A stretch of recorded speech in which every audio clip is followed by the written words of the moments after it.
So we will run this program live in our Facebook and YouTube channel.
Hello and good evening. Welcome to our very exclusive show program on sports, Policy Times. As one of India's leading strategic media come think tank, we have been regularly organizing a series of programs, national as well as international, on various subjects, catering to development and prosperity of our nation and the whole world. When we talk about that, sports, which is not often talked in a nation like India, which is 135 crore people, has immense opportunity to play not only to develop India's sports infrastructure, but also the global sports infrastructure. Now, why sports is so relevant? I'll just take 3 points. One, sports is always a matter of national pride. See, when we win one Olympic gold medal, the kind of news, the kind of the sense of pride that every Indian feel out of it is immense. And there are many global sports tournament or championship or infrastructure or platforms which has always been making nations proud. So the whether it is World Cricket Tournament, badminton, or whatever international tournaments or platforms we have, it has always brought pride to the nations that achieve. The second is it is also one of the largest economic factors, unemployment factors for nations. You will see if I share a couple of facts, it creates immense amount of jobs in the nation because it's a very big ecosystem and infrastructure. At the same time, it helps us create massive amount of jobs. So keeping that in mind, today now what very surprising facts that I'm going to share today before I invite our speakers to make a thorough presentation and then we'll take comments from our principals, is that India, a nation of 135 crore population, only 57 lakh people, a recent latest data says only 57 lakh people are literate or sports literate, which is around 5.56% of the whole population. And in that ratio, the women's literacy in sports is just 1.31%. The same figure, if you go to America, almost 20% Americans are sports literate. Now, I said 50 lakh and 57 lakh people are sport literate. That includes everything, whether it is cricket or athletics or badminton or whichever sports you take into consideration. Now, imagine that China's just badminton, statistics is 10 million. So 10 million Chinese play badminton in a professional way. Unprofessional way, the number can be anything. So imagine if you add all other sports like Olympic and all, it will surpass Americas, and it is the largest. Now, coming back to the pandemic since last almost 2 years had played tremendous suffering, and it has tremendously affected the sports fraternity. Now, the kind of impact I will just mention, I will not go in details, then I'll invite our speakers. Is first is sports infrastructure. We already have a half level of global standard sports infrastructure, and that too since last 2 years has been totally unutilized or underutilized. The second is players training. During this pandemic, players training has also been massively suffered. So a lot to be done in terms of continuing the training things, and also looking at the fitness factor. Fan engagement, sports, there is a always sports craze or crowd and fan base for every sport, whether it is cricket and other sports. That fan engagement has also dramatically declined, because digitally you can keep a limited amount of people engaged in this sports thing. Fear of uncertainty. The other important grievous factor is there is a great sense of fear of uncertainty in the fraternity, because when things will open up, no one knows. We are opening at 10% capacity, 20% capacity, 30% capacity, and then we are still confused. And now new stream of virus are coming into picture, giving another kind of panic and fear across the fraternity. So a fear of uncertainty will play a grievous damage, or may do a grievous damage, because most of the policymakers or decision makers will always be under the impression when is the right time. Just like the schools and other infrastructure is suffering from. Policy ambiguity. Though government of India and other states have pretty fair policy, but there is still kind of priority basis is missing. That okay, whatever it is, let us take a decision and start focusing on building India's sports. So that kind of ambiguity is still there.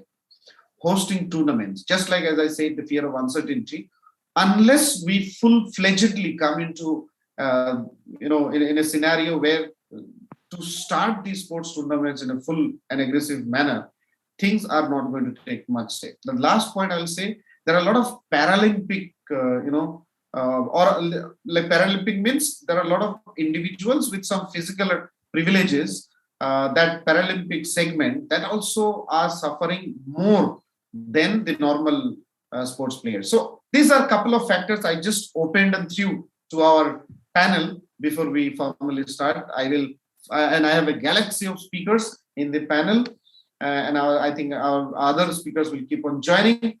First, I want to invite a sports expert, an entrepreneur, and the person who has taken a promise that we will contribute to make India's sports infrastructure better in whatever and whichever way we can contribute. Mr. Nihal Pradeep, the co-founder of Dirtle. I will request Nihal to kindly make a short presentation first, and maybe giving a detailed understanding about the sports post-pandemic, and then the way forward we will discuss. I will then invite our principals to share their views and perspectives. Mr. Nihal Pradeep. Yes, so I'll just share my screen before I begin. Yeah. So that everybody is able to see my screen. Just a moment.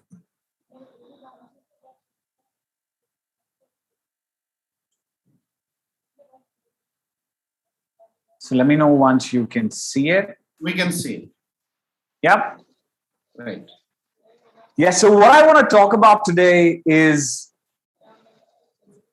how India, or how I see India will grow up as a sporting nation, and what kind of roles the schools and academies play. Because, before I was planning the session, I was having a lot of guilt in my mind. Am I really talking about all the problems in sports? But, every time Akram's a lifesaver, he has now come out and spoken about a lot of the issues that the sports fraternity in general is facing because of the pandemic. So thanks to you, Akram, now I can focus solely on how sports and schools are going to contribute towards, uplifting sports post-pandemic, right? So the way I see this presentation and the way that I want to carry this forward is, I want to look at this like a reset button, right? Now, because there's a lot of things that in the Indian system that I feel, particularly with regards to sports, need to be transformed and changed, right? So the first thing that I really want to bring to your attention is why sports. So people might think, me personally, when some Nihal, why are you focused on sports? There are so many different aspects of it. I'm always intrigued because this feels like an unfair question, right? Because to me, this feels like it is something that is so inquisitive, something that is very intuitive. But at the same time, I've begun to realize, since I've been in the line of trying to make sports better in India, I've come to realize that the thought process of why sports really needs to change. So before I talk about a couple of aspects of why I feel sports is important, let's look at quickly what the general aspect or thought value on sports is. Of course, like Akram was pointing out, the biggest thing in India when it comes to sports is entertainment, right? Now, entertainment is something that you cannot take away from a person. Sports serves as one of the biggest sources of entertainment in the world, not just in India, but across the world, right? It's hard to imagine something that connects so many people together. The entertainment value that sports surely holds in the country is humongous. So this is something that is very obvious, and this is the way most people see sports as. But beyond that, there are so many different aspects of sports which is probably not that evident. Youth development is one such aspect, because sports is not just about entertainment, it's not even just about health anymore. Because sports is now proven to improve a youth, not just on a physical or a health aspect, but also on a psychological as well as on a social level. And that is quite an amazing insight. So the kind of socio-economic impact sports has in terms of creating a culture, as well as the economic contribution to sports. There are some countries in the world, talk about Malta, where sports plays a huge part of their economy.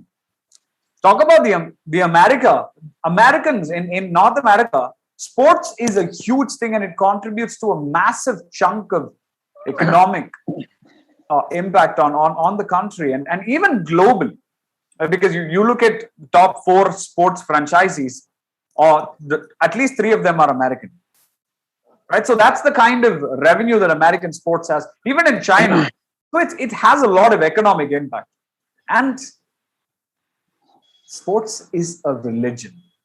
Because in 2014, I don't think I have ever personally experienced a single moment in my life where I've seen so many millions of people gasp their breath at the same moment. Because in 2014, I could hear a couple of blocks away at my friend's place, we were hanging out, watching a match when Germany scored a late winner against Argentina in the World Cup.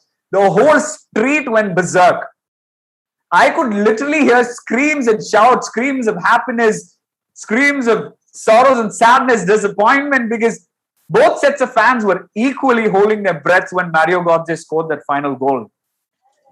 The Olympics a while ago saw the emotions of the whole Indian community when the Indian hockey team, even though we did not win gold in it, but when we managed to secure a last-minute penalty save, the emotions running wild. When Neeraj Chopra gave us so much pride, you don't need another way to communicate. When I go to meet a new person, I tell him I'm an Arsenal fan. Oh, you're an Arsenal fan. I'm a Manchester United fan. And immediately we have a bond. Sports is like a religion. Now, what I want to bring to your attention is sports is not just all of this. but it's much more. And like I said, this is a time for a reset button in India. Let me talk about a few concepts of sports that is seen globally. Number one being sports for development. Now, S for D is a framework which promises holistic development through sports. And in Mathur, in Kenya, a whole community was transformed just through sports. In Philippines, a whole community was uplifted from poverty through sports. When Kobe Bryant passed away, unfortunately, through a helicopter crash, that Philippine basketball court paid tribute to Kobe Bryant, and people came to know that that community lived and survived on sports. You see, even the UNICEF endorses sports as an important component. It does not consider sports a luxury. It is saying for the development of youth, sports is a must-have, is an important component for the well-being of the youth.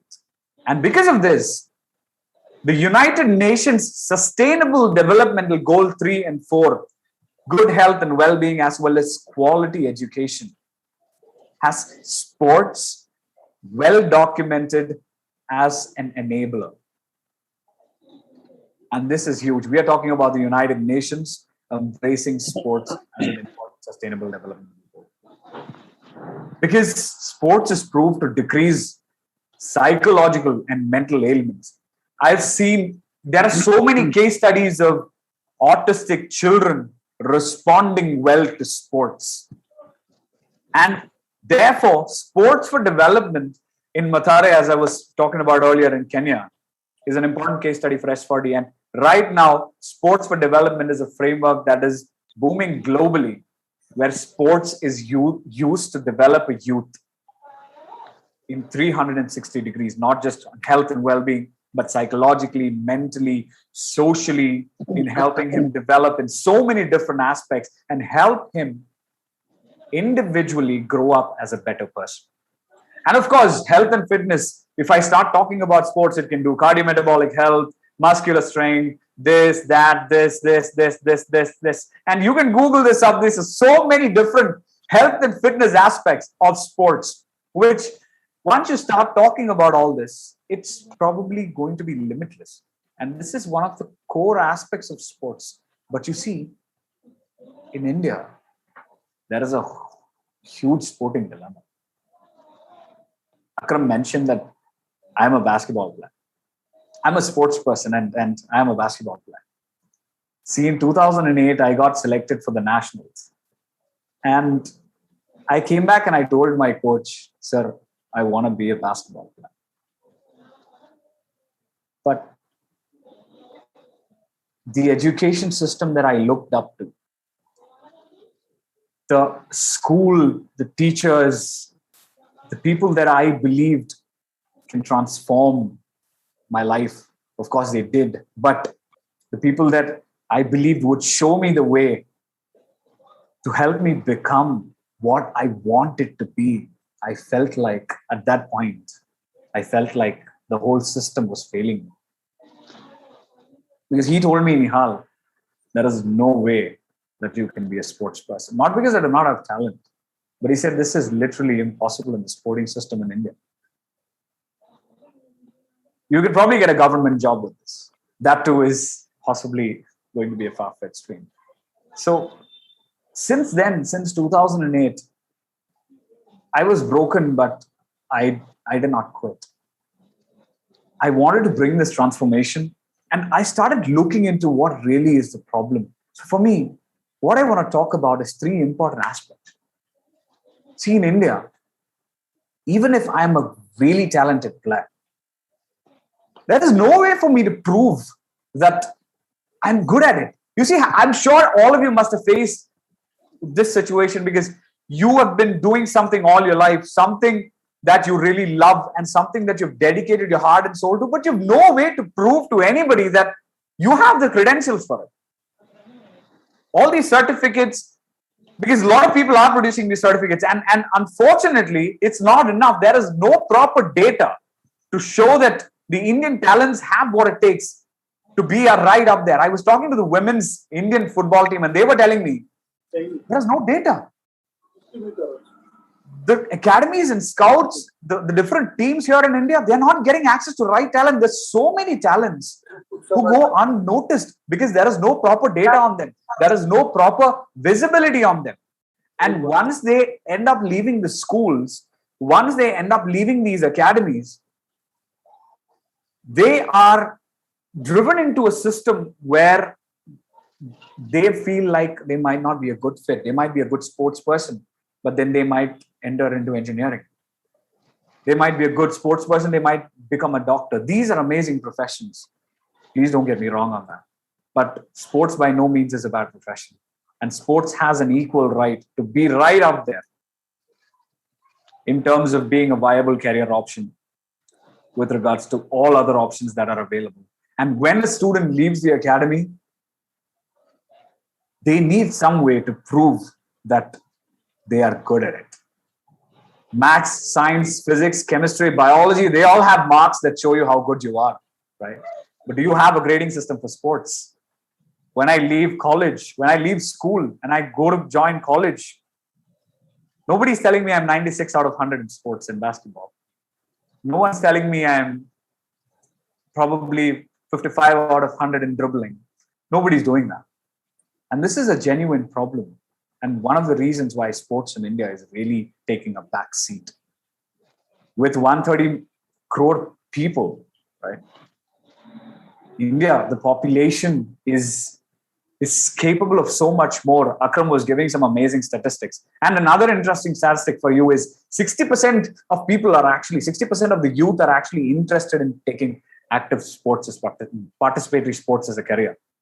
But actually 1% end up there. That's a staggering 59% who do not get the opportunity. Whereas in the US, this is 50%. 50% of people who want to be athletes get the opportunity. And this is really sad. And today, Akram was talking about entertainment and the experience of fans. The fan experience, thanks to the internet, is being reimagined. So many esports are coming into the system, and fans are now, the people are connected. The society as a whole is connected. Because if you look at the previous Olympics, more people were aware about what was happening in the Olympics than anywhere in the previous history of India. This is thanks to Geo. This is thanks to the internet connectivity that people are now experiencing. All of these people are now closer to sports. And that brings me to the part which I'm most excited about. Because I still believe that the Indian sporting ecosystem can only be transformed through schools. And now, I believe, would be a great opportunity because the NEP is coming in, the National Education Policy coming in, giving more focus to holistic learning as an avenue for sports to now become part of the curriculum. For students to start getting exposure to sports, not just as another subject, but as a culture at a very young age. And the schools being able to develop and define sports as a proper holistic learning tool. And this belief is what has got me really excited with this conversation with so many academicians here, principals and physical education teachers present with me here today. And I'm so excited to share this experience because I believe the key to unlocking sports in India lies with you guys. And this is the fundamentals of what we are building also. Because I'm part of a company. To give you a small introduction about myself, I am a co-founder of a company called Dartle. And at Dartle, we are focused on identifying talents through a data-driven approach right from their grassroots and give them the opportunity. And at the same time, provide all of the seekers of these talent, the scouts, the academies, the teams, even the national sports ministry, the Ministry of Youth Affairs, all of these who are in search of proteges, in search of talent, we can help give them the right talent, give these players proper visibility. And for that, what Dartle is doing is we are ensuring that every individual person is being given a unique sporting identity. And it's a very straightforward process.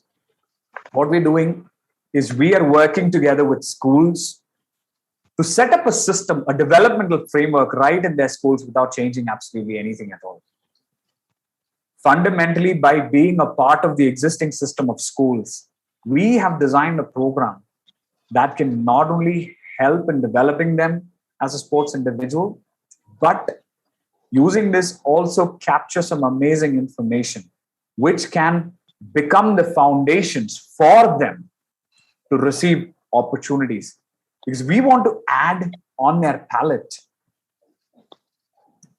in addition to engineering, in addition to doctor, in addition to becoming a scientist, a mathematician, an accountant, we want them to have one more option.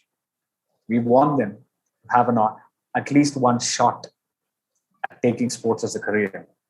And our platform, using this data, is connected. We are connected with clubs in the UK, and we are focusing on expanding that to try to connect with clubs globally. So all of these clubs are part of Dartle, and they use a different version of Dartle to manage their players, while schools will also get access to the same portal, where they will start to track and monitor progress of these players, which will create a visualization, which we call the passport for a player.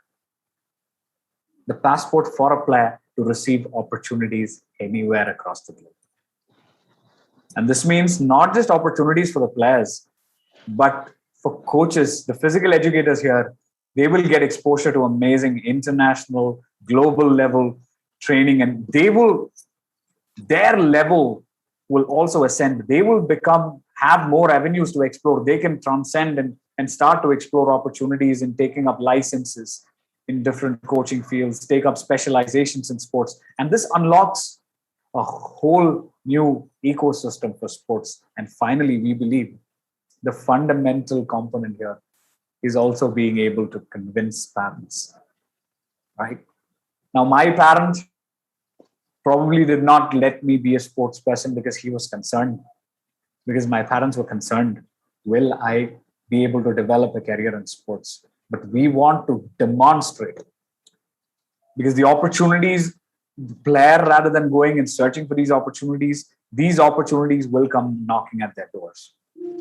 That will give parents more confidence. And we believe that will be a cultural change. People will start to embrace sports. More confident coaches, more capable coaches will result in more competent players, which will result in more academies coming up, which will further create more events. This will result in more investments in sports in India, which, as Akram was talking about earlier, which will lead to more infrastructure, more facilities, and develop sports as a whole. And this will in turn make it more prospective for the coaches and players to come back into the system.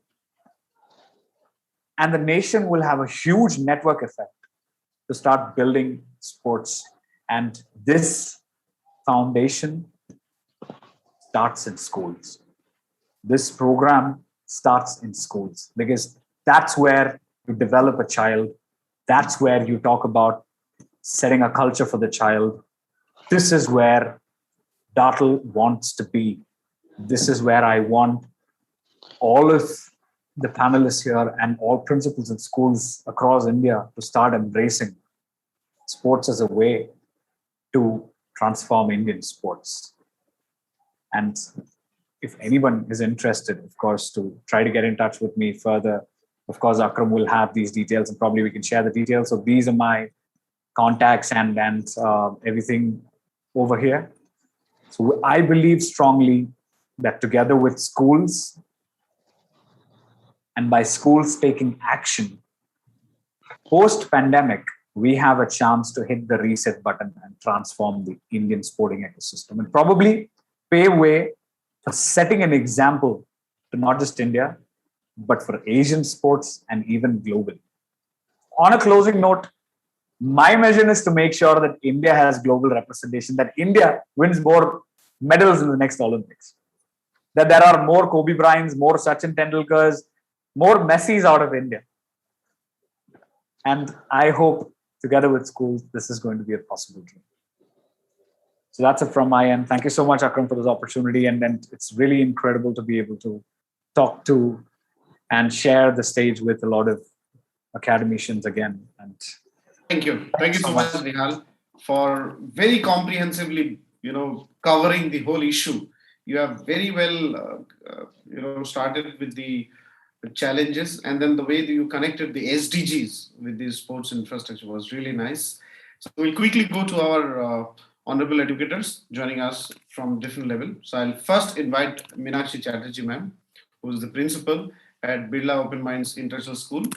Ma'am, your quick remarks on. So we will take. Let us try to give 5 minutes around to comment on each on the topic. So what you are doing at your school level, what is your experience, what you are planning in future, and in the entire infrastructure, what you expect from the policymakers, from local organizations, and how collectively we can build the national infrastructure on sports. Meenakshi Chatterjee. Uh, and sir, one is really encouraged hearing Mr. Nehal and looking forward towards sports. And I again believe, like he said, if we have to develop sports potential, it is the school, and we have to catch them young here.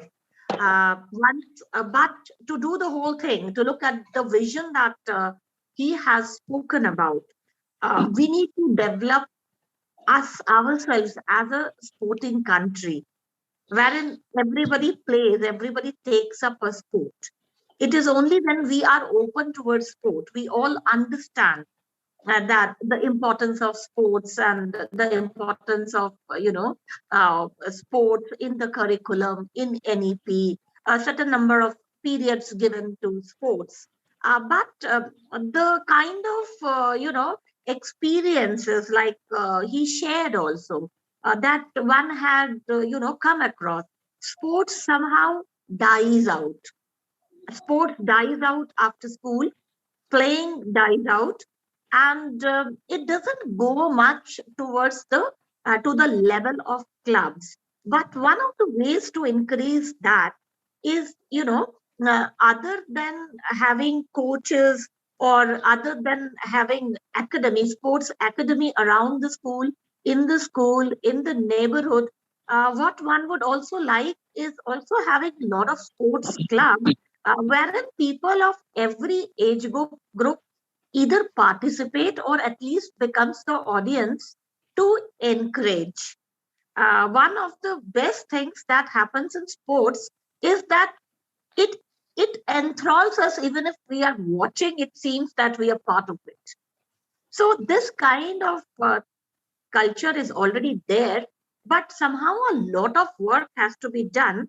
And as it has been revealed, the main concern being the children not playing at all for past 1.5 years. In fact, there has been a great loss in academics, and one really doesn't know how would one pull up one school in academics or in sports, and this is how somehow the sports gets neglected again. So the discussion that we have had so far is actually very encouraging. Both has to go hand in hand, which all the educators will believe with me. Yes, there is very, very promising prospect. And but seriously, we have to be more active towards creating those prospects, like we were talking. Our Mr. Nehal just spoke. You also spoke. So, and it has to be brought down to the very, very grassroots level. Um, what we are doing at the moment in our school, sir, we encourage a lot of sports. I do believe that if we put the kind of a character of playing sports in the childhood, then only it has lot of encouraging factors other than only, taking sports as a profession. It would help in team building. It would help in creating citizens who would, have ownership of whatever they are doing. Of course, happiness quotient, one has already spoken about. Fitness, one has spoken about. It is not only education that would develop leadership. A lot of leadership we see in sports also. So one is very much encouraged. A lot of work has to be done. Yes, when the players win and make us proud, we as a nation feel very, very proud. And one would like to, one would be open, but for that, what we require is a lot of encouragement, a lot of advocacy among the parents, so that they allow children to take sports, so that sports is taken more seriously, not just something which would go along with academic. So that is what I would say. Thank you. Thank you so much, ma'am, for sharing your valuable inputs on the subject. I'll request now Dinesh ji and Ramesh ji and also Gautam ji from DAV. Wonderful that we have three sports teachers from a very proud and big group, DAV schools.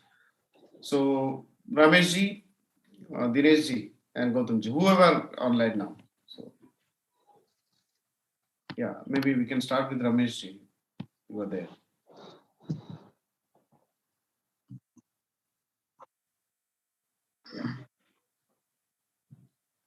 Please unmute yourself. Oh, well, sir, when we just talk about the sports, and we are very happy that, first of all, in this last year, also during this pandemic, a great initiative was taken by Sports Authority of India for the basic fitness and budding students from the school. But unluckily, we could not do that because of this problem, which is just running up nowadays. But mostly, if we talk about that, when upliftment of the sports, the main thing is the career options. Just Mr. Nihalji just discussed about it. Still, the parents are having the concept that our children cannot make a career in the sports. So this is the one main drawback where students are also lacking, parents are also not interested, they are not supporting their children for the activities. Still, our country is suffering from lifestyle diseases.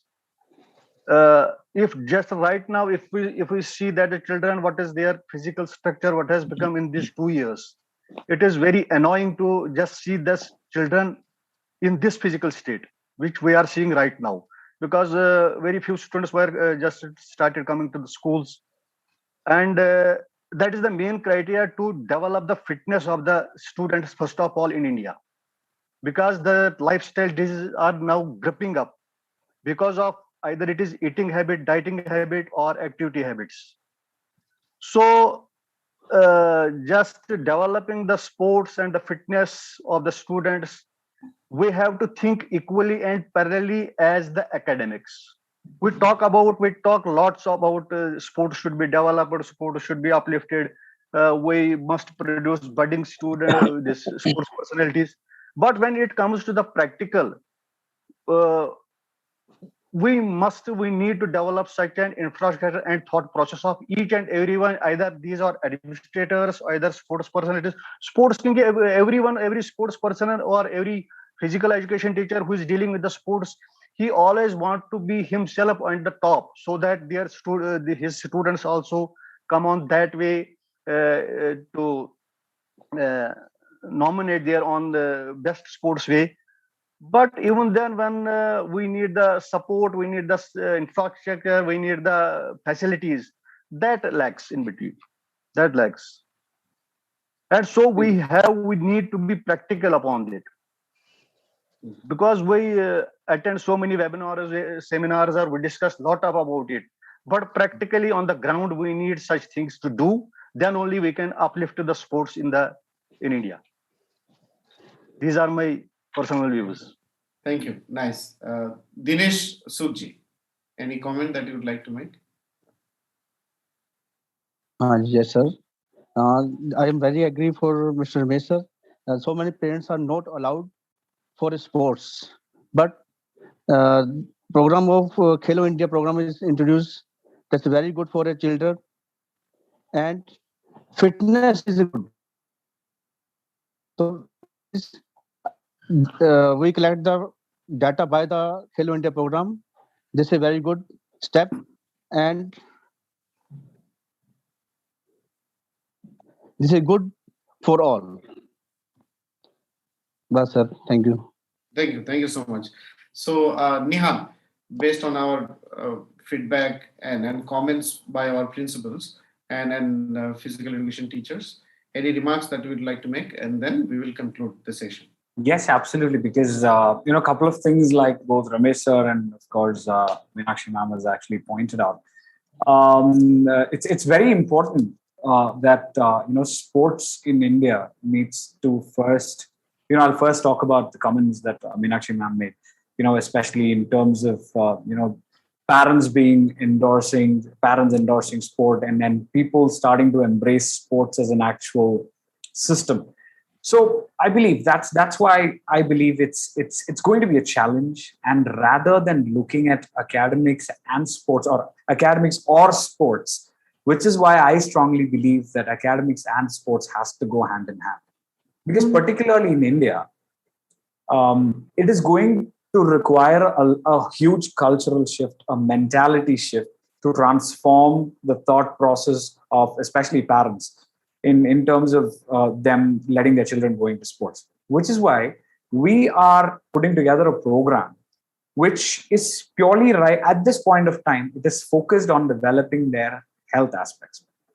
And this is utilizing the game spirit which the schools already have, trying to make it a little bit more efficient. And it's not directed towards any sport, but rather it focuses on certain exercises which will help develop a child along three aspects. One is his physical ability, one is his psychological ability, the third one is his social interactions.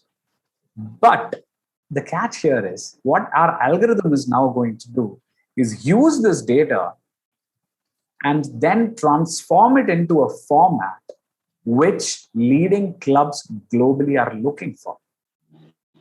So that means rather than parents now having to make a compromise on the child's academics to go for sports, using this data, using this algorithm and visualization, the clubs will start to inquire about these players, which means the whole purpose of opportunity lacking in India, which is the point which Ramesh sir was talking about, the lack of infrastructure, right? So for infrastructure to come in, for investments to come in this area, the investors have to first find potential.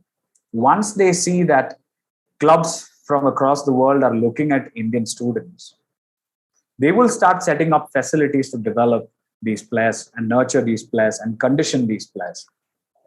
And that means more, which will further bring in more players who are more capable into the system, which will attract more clubs again.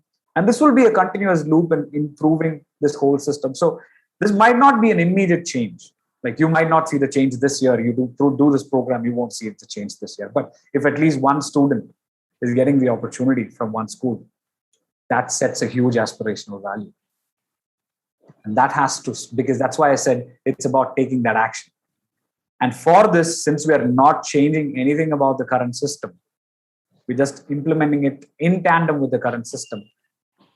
Parents are also not going to, we are not forcing parents to make a compromise or a decision there. So that's the beauty of what we believe, or why we believe this system this is the way in which we need to go forward. Great. Thank you. Thank you so much, Nihal. So, Meenakshi ma'am, would you like to comment? Or Dinesh sir, Ramesh sir, would you like to comment on this? I will not ask questions. Then I will conclude the discussion. So, Meenakshi ma'am.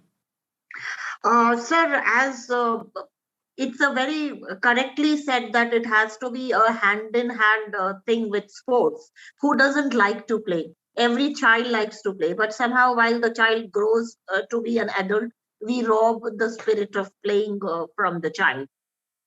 And the damage, that is what we do. Our culture that we are giving as parents or as, in fact, teachers also. We somehow unknowingly or because of maybe lack of vision or because of the kind of experiences that we have had, that we had seen. Uh, we tend to put it into the child's mind because it is already in our mind that sports is not going to help you. So yes, creating of more opportunities, more successful people around us, amongst us, making a career, making a living through sports. This is going to play a huge impact, because even if one person from one state becomes successful, one person from one nation becomes successful, the amount of happiness and amount of glory that it brings to everybody. So this would certainly work. Another thing is, being open. As we are, as we move forward, there are so many more professions which we could not think about maybe many years ago. So there are going to be so many more professions in the sporting field also, which at this point of time, unless we put ourselves into some kind of channel and shake ourselves to acquire knowledge about sports. Sometimes even I, being an academician, I would understand that most of the academicians may not be very encouraged towards knowing about sports. So we need to have opportunities to even educate ourselves, to open our eyes, to open our vision, so that the kind of situation that Nihalji said he had to face, and he had requested support, he wanted support from his parents, from the society, from his school, from his teachers, that somebody help him so that he could get into his chosen profession, though he's doing very well and making many more people's dream come true. But this is something wherein we lagged as a teaching community, and maybe we have to open eyes. I was very motivated, and I really felt that is there a child who doesn't want to play? I have seen so many children who do not want to study, and yet we make them study. So let us give them the opportunity, and of course, they will make a big, big difference. Thank you. Thank you so much, Meenakshi ma'am. So 3-4 things that I felt I will just repeat to conclude the discussion. Number one, we need a vision. So a vision comes first before everything. So let there be a collective vision at the national level, at the state level, at the school level, and at the individual level. Now, how do we align all these visions into one line would be a very important thing to see. And it is not a rocket science, it's just a culture. So we need to build in and imbibe.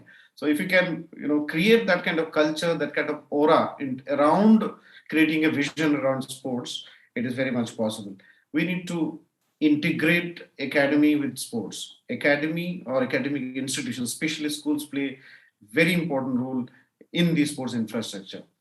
Third, I felt from the session from our speakers is before even talking about sports, this is high time we should have a fitness infrastructure across, whether it is schools or societies where people are living or any locality. The fitness infrastructure should be in place before we go into building the sports infrastructure, because at this stage I feel the kind of obesity or lifestyle related issues that our kids are facing right now, especially post pandemic, fitness infrastructure is a must or has become almost a necessity today. Otherwise, a lot of other lifestyle diseases will come to start attracting people. The last important point that I felt, yeah, we need massive amount of investment. Now, this investment can be a joint collaboration, a public-private partnership, pure private partnership through CSR, because a lot of corporates are giving huge amount of funds on CSR activities. So we can do that. We don't know the legislative or regulatory provisions around CSR, whether they are allowed to invest in sports infrastructure or fitness infrastructure or not. But I'm sure that can be worked out on this. So with this, by thanking Nihal for joining us and making an excellent presentation, and Meenakshi ma'am for sharing your perspectives and views on this. Also, Ramesh ji, Dinesh sir for sharing your views. Akram, if I may just make a small remark on just one small thing on what you just said here. You mentioned that health and fitness have to come first, right? So one interesting fact, I was talking to two clubs in the UK. I'm talking about two leading clubs which make $1 billion in revenue each year. I was talking to two of them, and they were saying they scouted players from India. Okay, so they were saying Indian players have huge talent. You look at Sunil Chhetri. He's the second highest leading goal scorer internationally. He's above Lionel Messi. He's only behind Cristiano Ronaldo. So technically, although it's probably unfair to compare these players, but technically, Indian players are very good, very, very good. So they take under 19 players from here and bring them to their academy. But now what happens is these players are not able to run for 90 minutes. They're saying they were only at the level of the under 14s or under 15s. And that is a fundamental problem. Physicality in India is the biggest problem. And that it's amazing that you brought about the health and fitness aspects before moving into sports infrastructure. Very important, and physical conditioning has to come first, obviously. Thank you. So thank you so much. So with this, we conclude our today's session. Thank you. Keep watching.